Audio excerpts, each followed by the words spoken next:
Returning to our line of thought, you mentioned one of the very interesting NCCs and its roles with it was the strokes in V4 and the loss of color vision. I was hoping to ask you about a similar issue that hasn't come up on the podcast at all, but it's very curious, and that's of the corpus callosotomy.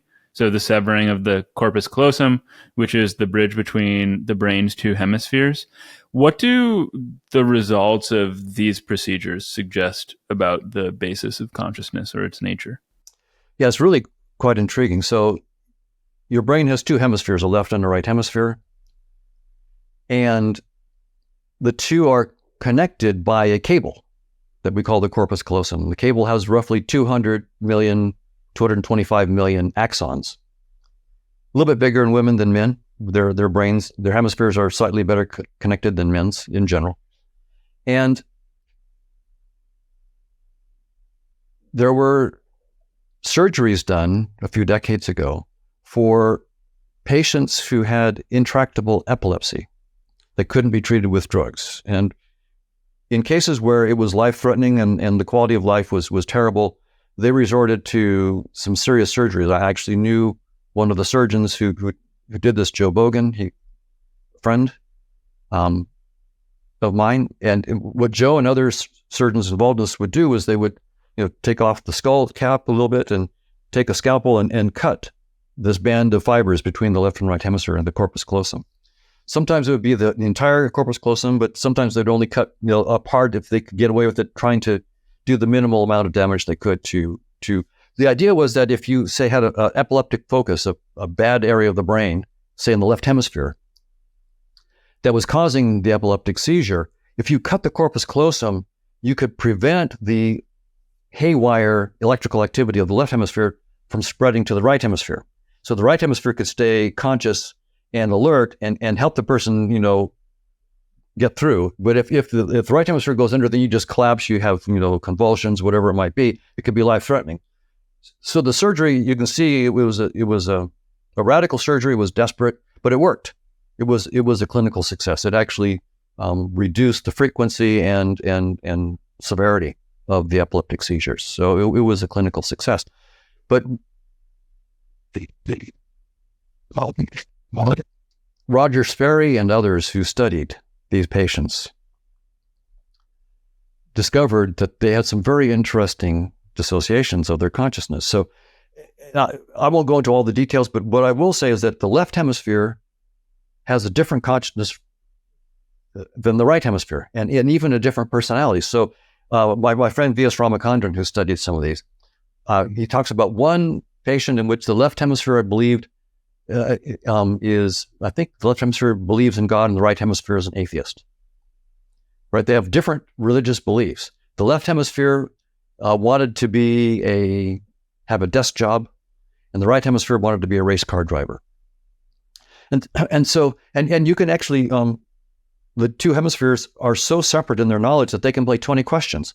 So you can say, give the right hemisphere a word, or ask the right hemisphere to come up with a word, and then the left hemisphere has to guess what the word is, and all the right hemisphere only say yes or no by maybe the right hemisphere controls the left hand, so maybe you can say put thumb up for yes, thumb down for no. So the right hemisphere is thumb up or thumb down. The left hemisphere is guessing, and the left hemisphere after 20 guesses sometimes doesn't get it. So they talk about consciousness being severed. You can debate whether it's being severed or not, but when you can play 20 questions with yourself and lose, that suggests that there's a dissociation of consciousness that's pretty severe. And when you do classic experiments, like when you flash up on the screen very quickly,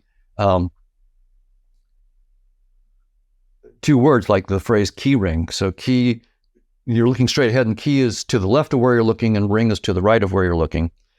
The right hemisphere will give evidence that it saw the word key, and the left hemisphere will give evidence that it saw the word ring, and no one gives evidence of having seen the phrase key ring. So there's all sorts of clean evidence, again, that an action on the brain, cutting the corpus callosum, has profound consequences correlated with it on consciousness. So once again, and most of my colleagues would say, clearly that shows that the neural activity must be causing the conscious experiences. But again, that's way too quick. The data are clear that cutting of the corpus callosum is correlated with profound changes in conscious experiences, but that does not entail that the brain activity itself is causing the conscious experiences. Then that's that quick move that we all just think is so natural is the thing that's the impediment to making real progress here. Since I know that you're very well versed in philosophy and philosophers' work on perception and consciousness, I wonder how sympathetic you are to Dan Dennett's idea that consciousness isn't just one thing, but a number of faculties that combine. And I think that this notion is supported by the evidence from corpus callosotomy, since it shatters the illusion of a unitary consciousness. We can imagine toggling these NCCs, like the color representing capacity of the V4 region, on and off one by one until there's nothing left. So I know Dan, and he's brilliant. Our theories of consciousness are quite different. He's a physicalist, and actually, in some cases, he seems to be an illusionist about consciousness. That what we think of as conscious experiences are an illusion, but nevertheless, granting that, he says what you said, with that there are multiple drafts going on, and I do think that myself. So my own view is that it's very profitable to think of consciousness as not just one thing, but as multiple different kinds of consciousness. And when we look at this cut of the corpus callosum, and we see two different personalities, one that has, that believes in God, and one that doesn't, that's pretty profound.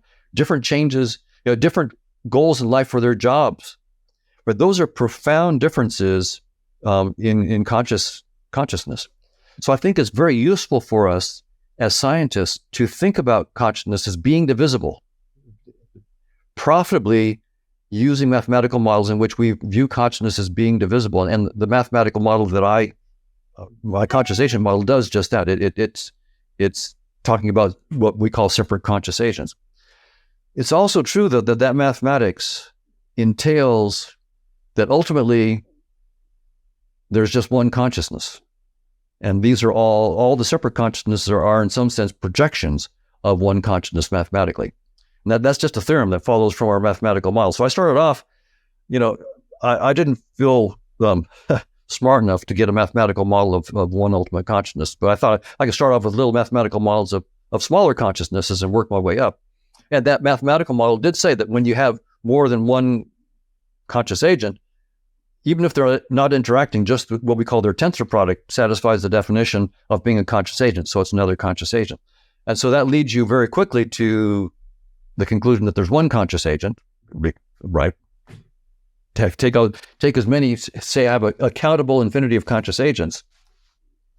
Any subset of them is a conscious agent. So I can take the power set of this countable set. I'll have a new infinity, Aleph 1 instead of Aleph 0, and Aleph 1, a bigger infinity of new conscious agents. I take the power set of that, I get Aleph 2, Aleph 3. So I go all the way up Cantor's hierarchy in terms of conscious agents, and that's pointing me that there is ultimately only one conscious agent, but I'll never get there because there's no end to Cantor's hierarchy. So it's a long technical response to your question, but I think it's absolutely necessary because I think ultimately there is one conscious agent, but I see no way mathematically to ever treat it because I can't get to the end of Cantor's hierarchy. So all I can do is look at individual projections as separate entities, separate conscious entities, and deal with that. That's all I can actually deal with.